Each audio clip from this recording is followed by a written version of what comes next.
This is a London no one has ever seen before. Hundreds of thousands of people, all with one purpose, to pay their respects to the Queen.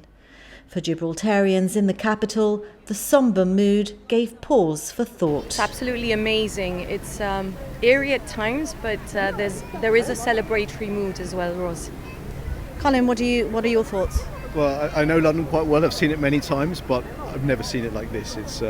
It's been days and days, not just a day, coming up to the funeral, Her Majesty's funeral tomorrow, but days and days and days of crowds, which are.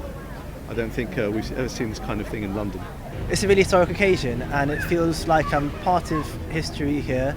I've been to Buckingham Palace, tried to pay my respects, and I think whatever your view on the monarchy and the sort of politics of it all, there is a sense of grief and loss here of a very warm and remarkable woman. I think it's actually been quite amazing because you come to somewhere like London, there are just so many people here for this moment, and it's so calm. Normally in crowds it's quite chaotic, but everything's, I would say, typically British, very organised, and people are just willing to stand in this queue for hours as a matter of respect, and it really is quite something. I was quite shocked. Like, I was at school doing my homework, we were sitting all on the table and we get this alert that the Queen had passed away, and at first we were a bit like, oh really? We weren't sure if it was true, and then it got confirmed and it was a bit like, wow, this is a shock. To be honest, I was pretty gutted. I mean, it was devastating, really. But for the armed forces, a particular relationship that I think every member of the armed forces carries when it comes to Her Majesty. But I think in general, whether you've been there for the 70 years of her reign, or 30 or 20 or whatever, she's in the DNA of pretty much everything we did. So to lose that is quite, it's quite a fundamental thing. Patricia, as a Gibraltarian, what did the Queen mean to you? She meant a lot. I suppose being an ex-forces wife as well, it did mean a lot. We actually met the Queen on a specific occasion, and she's the only monarch that I have ever known. So it would be funny, we were talking about it the other day as a family, that they'll have to change the pound note. I think that my little one found it very difficult the other day in school singing God Save the King instead of the Queen. So,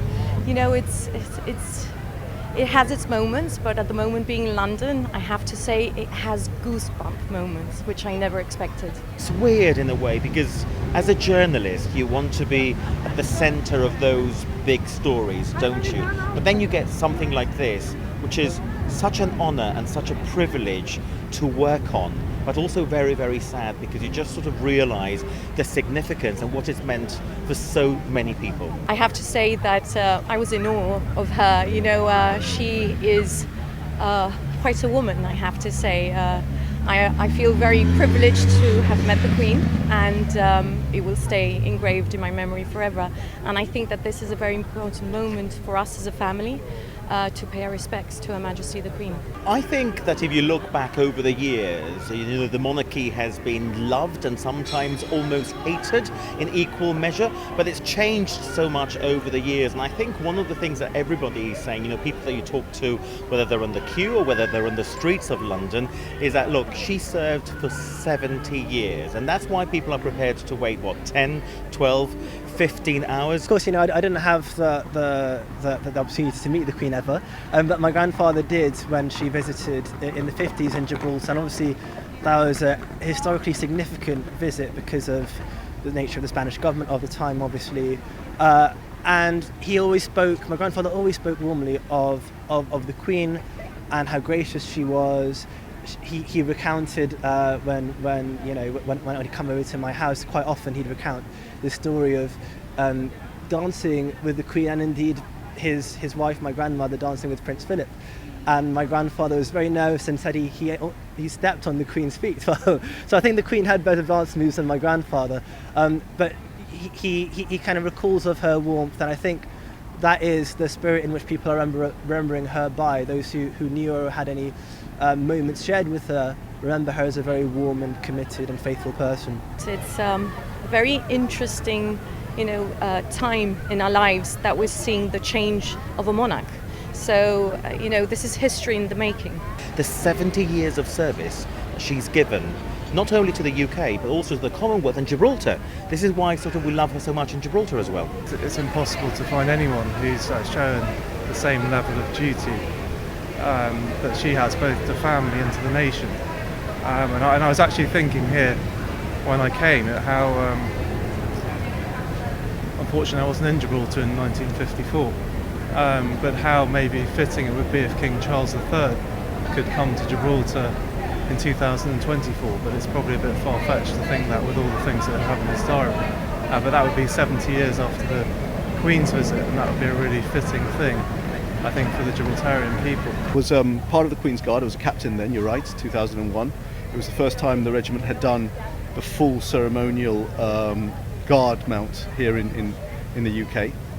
And we were based in a number of locations, but one of those was St James's Palace. And that's where the Guard actually had their guard room for the 48 hours on. Prince Charles lived literally across the courtyard, quite close. And one day we were sat as you do in the guard room having a cup of tea, and the phone rings, and it's his equerry, and he says, to cut a very long story short, that Prince Charles, now King Charles, would like to come and see us and meet us.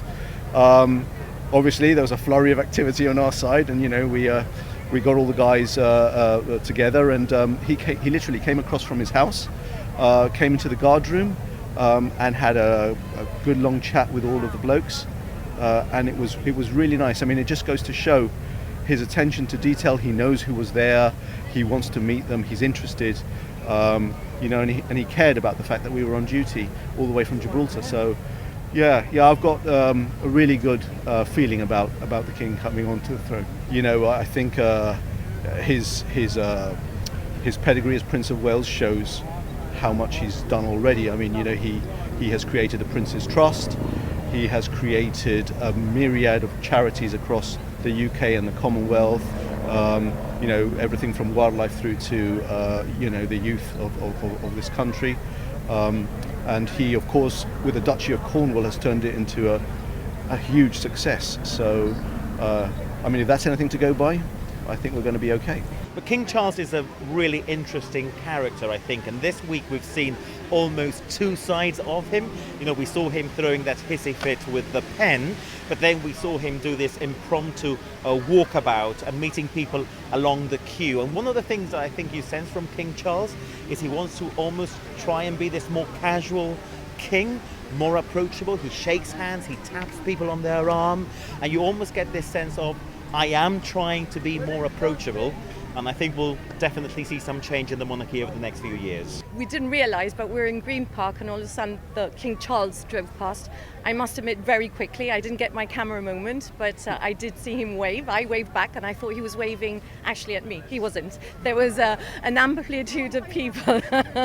My generation questioning the relevance of the monarchy, that will also come into the debate. But I think the moment now is a moment of reflection and of grief.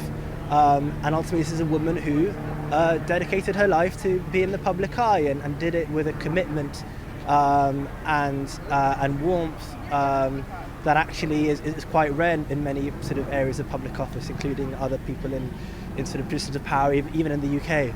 But I think this is a moment of national reflection and a moment where, again, despite all our differences, we can come together and think as one. We'll get up at about 2 or 3 in the morning and come down this way and see where we can get the best vantage point. I think that by 7 or 8, the place will be closed down, really, and then we'll just, hope that we have the opportunity to see the cortege and see Her Majesty a final time and pay our last respects and say goodbye. Many have been camping along the funeral route for days to say a final farewell to Queen Elizabeth II. But parting is such sweet sorrow, because it seems under this cloak of sadness are many fond memories and appreciation for a life of duty very well lived.